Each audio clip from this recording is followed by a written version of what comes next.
Shalom, selamat pagi Bapak Ibu, saudara jemaat gereja Kristus Ketapang.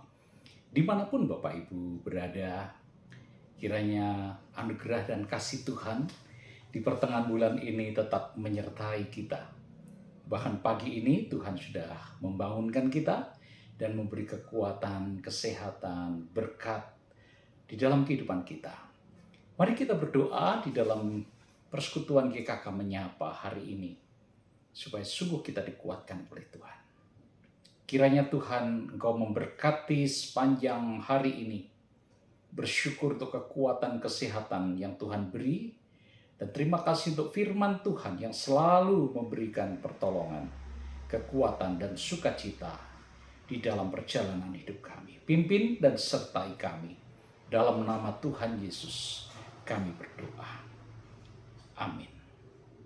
Saudara sekalian, firman Tuhan terambil dari Amsal pasal 17 ayat 1 sampai ayat 5. Lebih baik sekerat roti yang kering dengan ketenteraman daripada rumah penuh jamuan dengan perselisihan.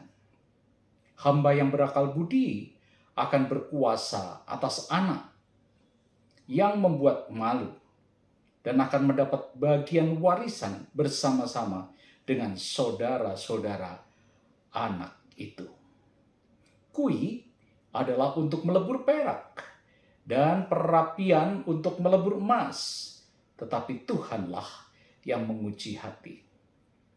Orang yang berbuat jahat memperhatikan bibir jahat, seorang pendusta memberi telinga kepada lidah yang mencelakakan. Siapa yang mengolok-ngolok orang miskin menghina penciptanya. Siapa gembira karena suatu kecelakaan tidak akan luput dari hukuman. Jemaat dan Bapak Ibu Saudara sekalian, dalam bulan keluarga ini kita tentunya banyak sekali merenungkan firman Tuhan. Tetapi Amsal pasal 17 ini memberikan pesan yang utama di dalam hidup kita. Ayat yang pertama tadi adalah prioritas ketentraman hati atas kemewahan materi. Ayat ini menggambarkan dua situasi rumah tangga. Satu miskin harta tetapi kaya kedamaian. Satu kaya harta tetapi miskin karena perselisihan. Mana yang kita pilih? Di bulan keluarga ini kita diingatkan bahwa tujuan kita bukanlah mengejar materi-materi semata. Sebuah keluarga yang bahagia bukan diukur dari banyaknya jamuan atau kemewahan rumah, tetapi dari adanya ketenteraman, kasih sayang, dan komunikasi yang sehat. Lebih baik makan sederhana, tetapi saling menghargai daripada makan mewah, tetapi diwarnai caci maki, cemburu, sikap tidak peduli. Apakah kita sering memprioritaskan kerja atau menambah harta, atau membangun quality time untuk menambah keharmonisan? Saudara, ayat yang kedua dikatakan hikmat dalam mendidik dan mewariskan nilai. Ayat ini berbicara tentang warisan. Bukan hanya harta benda, tetapi terutama tentang nilai dan kepemimpinan. Seorang hamba bisa kita artikan orang yang rendah hati dan bijaksana, justru akan diangkat mewarisi otoritas, sementara anak yang tidak dididik dengan baik dikatakan akan membuat malu, akan kehilangan posisinya. Sebagai orang tua, warisan terbesar apakah yang kita siapkan untuk anak-anak? Apakah hanya warisan? Atau saudara, hikmat sehingga menjadi berkat, warisan iman, karakter, hikmat yang kita wariskan. Keluarga Kristen dipanggil untuk menjadi tempat di mana nilai-nilai kerajaan Allah, integritas, kerendahan hati, dan pelayanan itulah yang diwariskan. Ayat yang ketiga, Tuhanlah yang menguji dan memurnikan hati.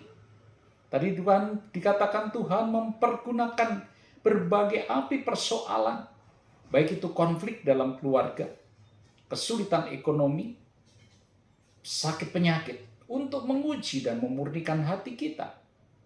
Saudara-saudara, setiap kesulitan dalam rumah tangga bukanlah tanda Tuhan tidak peduli.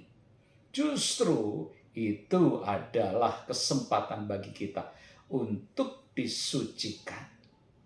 Apakah kita menjadi lebih sabar, lebih mengandalkan Tuhan, lebih mengasihi melalui setiap ujian? Atau justru kita menjadi lebih pahit dan saling menyalahkan? Mari kita membiarkan Tuhan memurnikan motivasi kasih dalam keluarga kita. Amsal mengajak kita membangun keluarga dengan fondasi yang benar. Mengedepankan kedamaian, kepentingan materi, mewariskan nilai-nilai iman, hikmat untuk generasi penerus, melihat ujian sebagai proses pemurnian iman, menjaga perkataan, menumbuhkan hati yang penuh empati. Mari kita memperingati bulan keluarga. Kita semakin saling mengasihi dan diberkati Tuhan. Kita berdoa. Tuhan, terima kasih karena Engkaulah pencipta kami. Engkaulah yang membangun rumah tangga kami masing-masing. Biar Tuhan saling memberkati dan terus memberkati. Baik sebagai kepala keluarga, suami, istri, anak-anak, dan semua keluarga-keluarga di lingkungan gereja Kristus Ketapang. Bulan keluarga ini menjadi bulan untuk kami terus mengedepankan Tuhan, memandang kepada Tuhan, dan melihat kuasa Tuhan yang terus bekerja di dalam hidup kami. Kiranya Tuhan dipermuliakan, Tuhan ditinggikan. Amin. Kiranya Tuhan memberkati dan Tuhan selalu beserta dengan kita.